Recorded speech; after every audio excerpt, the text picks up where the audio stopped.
Hello అండి. మీకొక విషయం తెలుసా? మా ఇంట్లో 2 అక్షయ పాత్రలున్నాయి. అవేంటో చూపిస్తాను రండి. మన కిచెన్‌లో ఉన్న షింక్ అండి. రోజంతా గిన్నెలు పడుతూనే ఉంటాయి, తోముతూనే ఉంటాం. అక్షయ పాత్రలు ఊరినట్టు ఊరుతూనే ఉంటాయి కదా అసలు.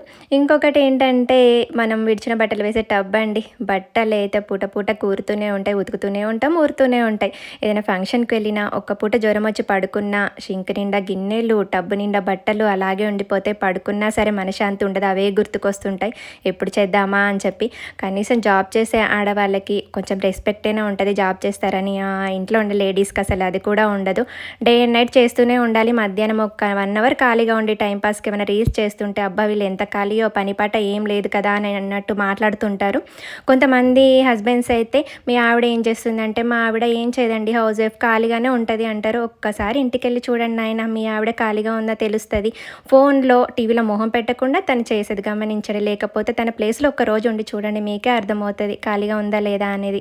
ఈ మధ్య గరకపాటి వారి వల్ల హౌస్ వైఫ్ నుంచి కనీసం హోమ్ మేకర్గా పేరైతే మారింది, కానీ మా పనులైతే మారలేదు. జాబ్ చేసే వాళ్ళకి రెస్పెక్ట్ ఇస్తారు, కానీ మాకు అది కూడా లేదు. ఖాళీగానే ఉంటుందని ఒక పేరు తప్ప. కానీ డే అండ్ నైట్ పని చేస్తూనే ఉండాలి. ఏమంటారు ఫ్రెండ్స్? అంతే కదా. ఇంట్లో ఉండే లేడీస్ పరిస్థితి అంతే కదా. ఇన్ని పనులు చేసినా మాకంటూ రెస్పెక్ట్ లేదు, ఒక పేరు లేదు, ఏమీ లేదు. ఏమంటారు?